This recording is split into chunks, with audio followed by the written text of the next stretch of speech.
Hello students, I welcome you to the second part of the novel where we are going to discuss themes, Anand's prose style and the possible solutions that the author gives in the course of his novel.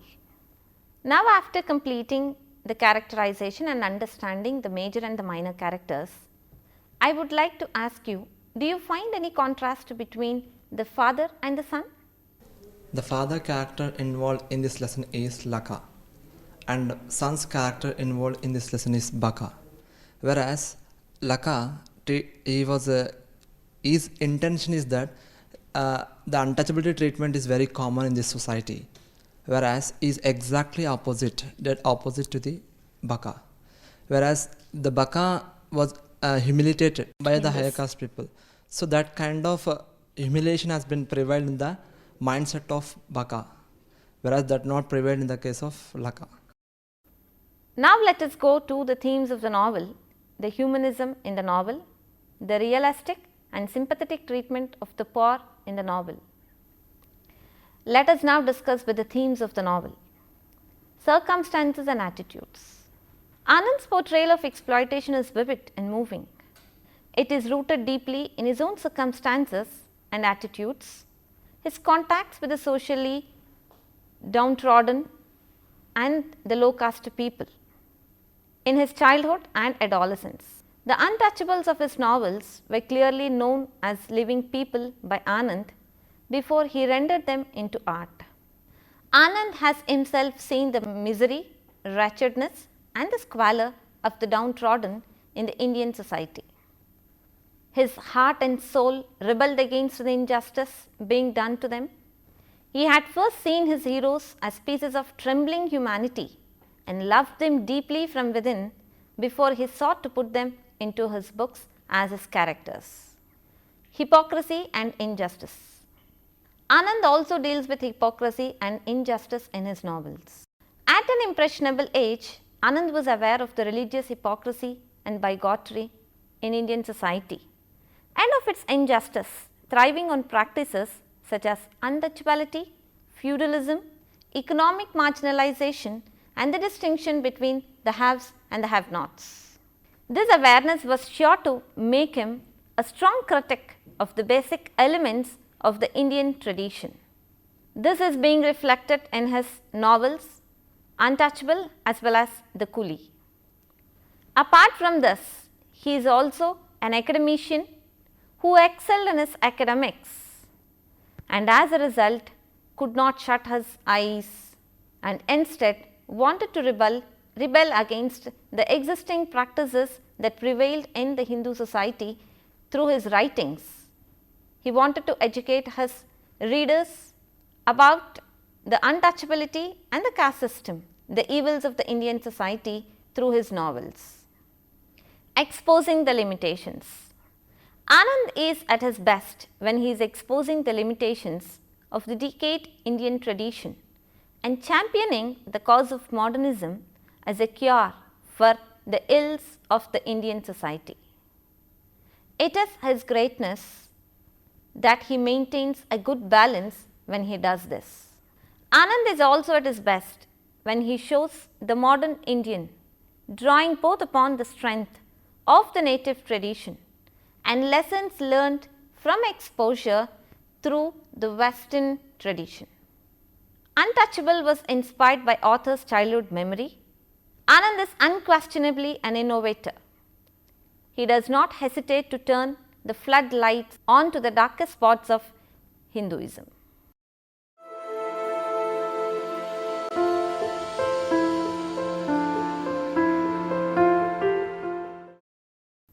The central theme of the novel is marginalization.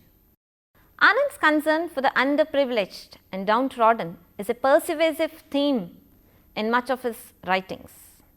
This theme is highlighted in the novel Untouchable as well.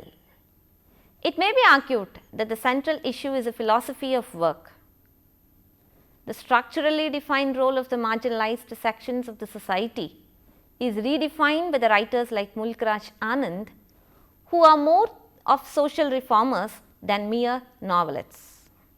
A writer is generally expected to bring changes in the society, and Anand does that very sincerely and efficiently. Anand tries to use English in a native way. The intention of the writer is to garner sympathy on the downtrodden, the poor, the untouchable and the marginalized. By doing so, Anand suffers resistance from both forces. The forces of the conventional society, which colonized the poor, and the untouchables from a religio socio political angle. Anand illustrates the forces of double colonization and shows a humane and sympathetic attitude towards the marginalized.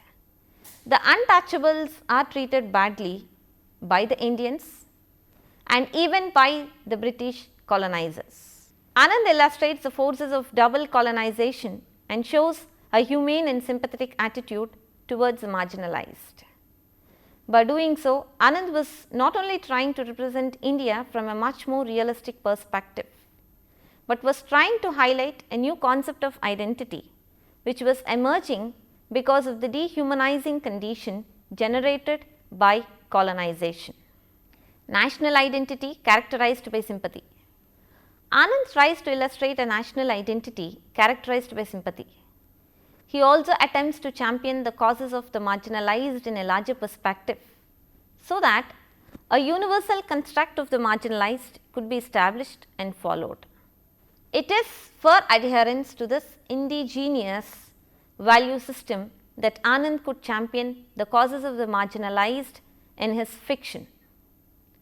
Anand has exposed social evil in its myriad manifestations and has evocatively presented different layers of human experience in his fiction. He introduces the economically marginalized, the downtrodden, the poor and the untouchables in his novels as his heroes and major characters. Anand, however, has a clear understanding of his own position within society, that he belongs to the upper class.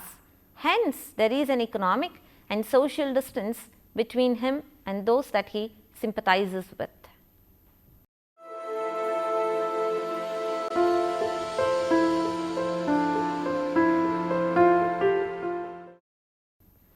Initially, when you open the novel to read, you will clearly understand Anand's efficiency in describing minute details. He describes the house of Baka in a very interesting manner, that the reader thinks that he is able to visualize, or rather the reader visualizes it very clearly in front of him. The following passage from Untouchable gives a clear insight into Anand's prose style. Tananana nan rang the bells of a bullock cart behind him, as like other pedestrians, he was walking in the middle of the road. He jumped aside, dragging his boots in the dust, where, thanks to the inefficiency of the municipal committee, the pavement should have been but was not. The fine particles of dust that flew into his face as he walked, and the creaking of the cart wheels in the deep ruts, seemed to give him an intense pleasure. Anand's English in his fiction shows no mark of British chastity. Anand's use of typical Indian expressions, words and phrases, and too many Oriental references are some of the characteristic features of Anand's prose and make him feel Indian. His prose flow flawlessly. Anand deals with a complex Indian problem in a very magnificent manner. The novel is a mirror image of all the incidents that happen in the life of Baka. Like other writers, Anand never goes to the technique of flashback. Instead, he follows the unity of time, place and action. The whole scene is completed in one day.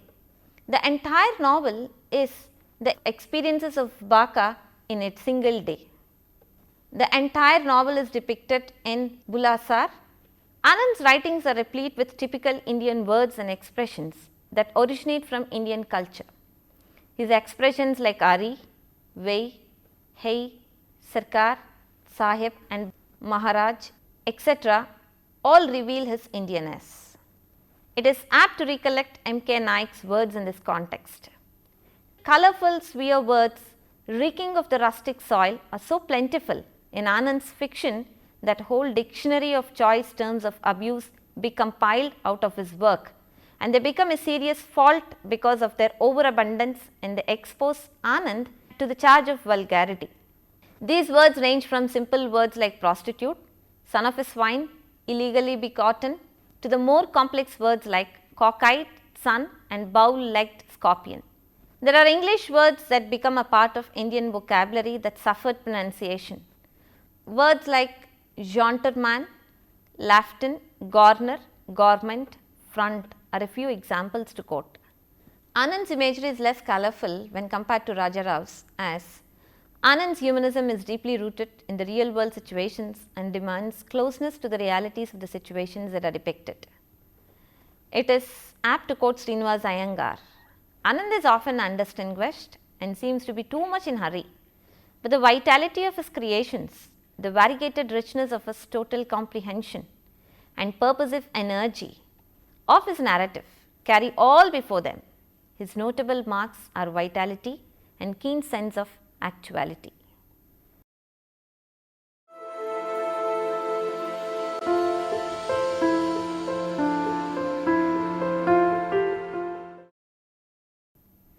Baka is depicted as a slave of slaves.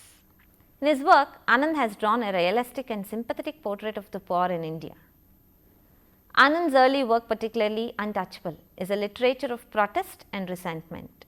In his works, he shows sympathy towards the poor, the downtrodden, and the untouchables. Baka is a universal representative of all untouchables. The stamp has been slapped on his face by upper caste Hindus. He is beaten for polluting them by his touch. It is the slap on Baka's face that immediately awakens in him the truth of the wretchedness of his humiliating and repelling existence as a sweeper. The untouchables as a class were cast out of the four-tier division of ancient Aryan society. The untouchables in ancient Indian society were expected to perform menial tasks for the upper class people. Of course, the poignant irony is that Baka is a slave of slaves. Realism. In the portrayal of Baka, Anand has gone to the lowest depths of a social order, where one has a clear glimpse of the fixed and stagnant reality resembling Dante's hell. Anand depicts the miserable plight of the untouchables through Baka. Anand is a novelist with a mission, writing with a purpose, the purpose being to arouse the social conscience and by that method to create in the affluent and powerful people a sense of responsibility towards the victims of injustice and marginalization. Baka has to announce his coming, posh posh, sweeper coming. Anand's realism is also seen in his use of literal translation of Punjabi exclamations and other words. Conflicts. Through the prominent characters like Baka and Laka, the author explores the cruelty of caste conflict. Though this dangerous disease of caste conflict was on its summit before independence, it is still prevalent more or less in almost every state of India. Baka has worked years in the compound of British regiment. One day he looks through the window and accidentally he touches a high caste Hindu. The man shouted at Baka, reminding Baka of his untouchability. The man abused Baka as Baka touched him without announcing his approach. The marginalized Baka's touch defiled the man. Soon a crowd gathered there to abuse Baka. The picture and the scene of jalebis in the marketplace also reveals the marginalization and the kind of torture that the untouchables faced in the society.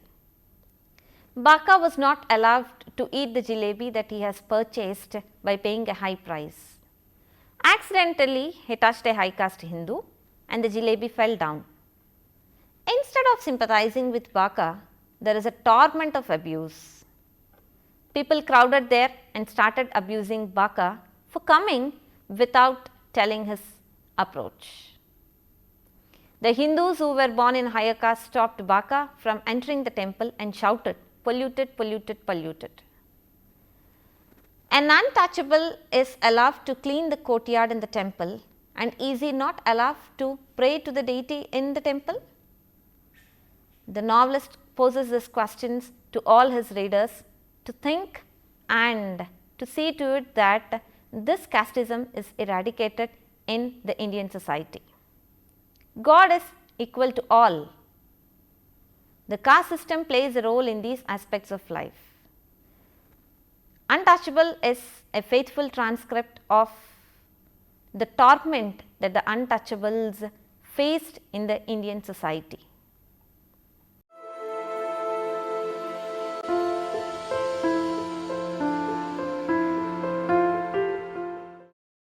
Anand's birth in a high caste did not mar him in understanding the suffering of people of the low castes.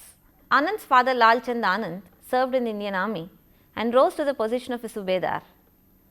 As a result, Anand as a child played and mixed freely with the children of the sweepers living in his father's regiment, and such associations continued during his youth and boyhood as well. These early playmates and friends became with necessary imaginative altitude and amendments the protagonists of his novels. Anand himself acknowledges this in the special preface to second edition of Two Leaves and a Bud. Let us have a look at it. All these heroes, as the other men and women who had emerged in my novels and short stories, were dear to me because they were the reflections of the real people I had known during my childhood and youth. And I was only repaying the debt of gratitude I owed them for much of the inspiration they had given me to mature into manhood when I began to interpret their lives in my writing. They were not mere phantoms.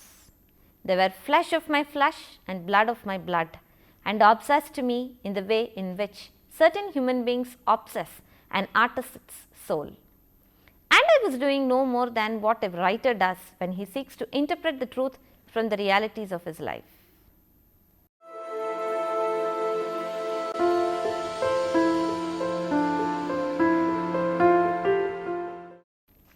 Although one might look at the issue of casteism in its essential context of the vulgarities and misinterpretation of Hinduism, the question still remains: will industrial progress and modernity liberate the bakas of society from the karmic obligation of cleaning human excreta and guarantee them basic human dignity and general acceptance in the social order without any reference to their birth or heredity?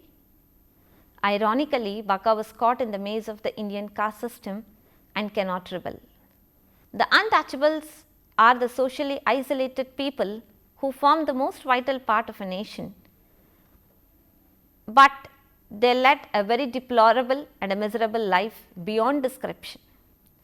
Anand's creative use of the linguistic resources of the English language, his narrative techniques, his humanism, the symbolic relationship between art and culture are all clearly seen in Anand's novel The Untouchable and makes him an artist and a writer par excellence. After a jagged course of ups and downs, we come to the three solutions with which the book closes. The first solution is given through Hutchinson, the Salvationist. But though Baka is touched at hearing that Christ receives all men, irrespective of caste, he gets bored because the missionary cannot tell him who Christ is. Then follows the second solution with the effects of a crescendo, Gandhiji. Gandhiji too says that all Indians are equal, and the account he gives of a Brahmin doing sweeper's work goes straight to the boy's heart. Hard upon this comes the third solution, put in through the mouth of a modernist poet. It is very convincing. No God is needed to rescue an untouchable. No vows of self-sacrifice on the part of more fortunate Indians, but simply and solely the flush system. Introduce water closets and main drainage throughout India, and all this wicked rubbish about untouchability will disappear. Anand leaves the reader to decide which will be the most effective solution, or whether marginalized will remain where they are.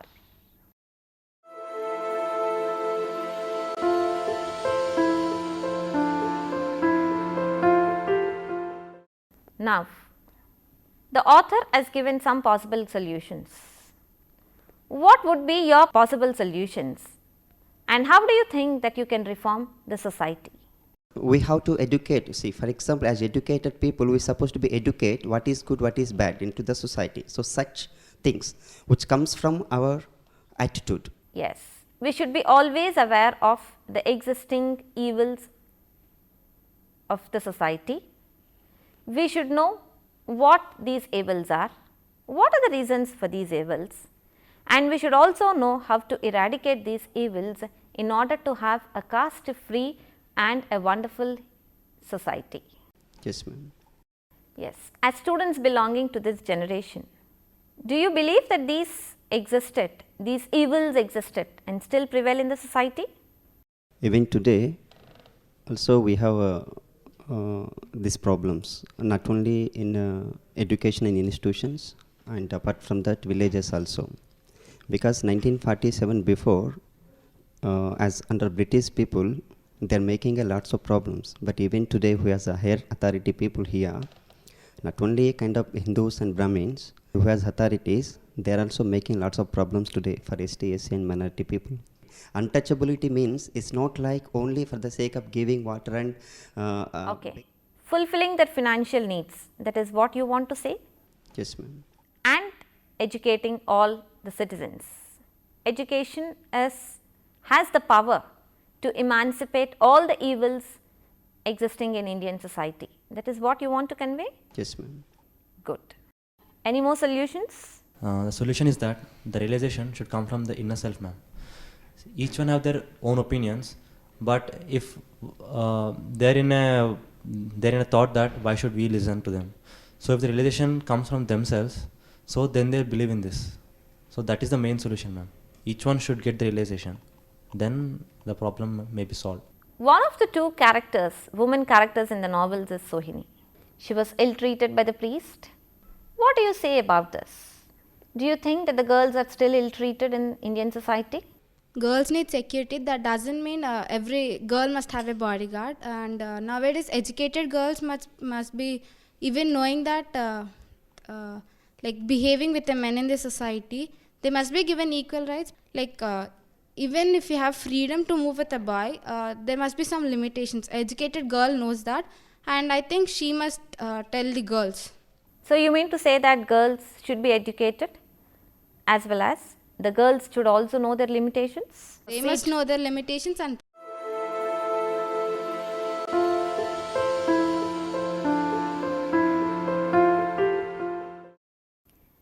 At the end of the novel, we have seen how Baka places his hope for the future in a lavatory that will flush. Anand reiterates on several occasions his confidence in industrialization as a solution to poverty in India.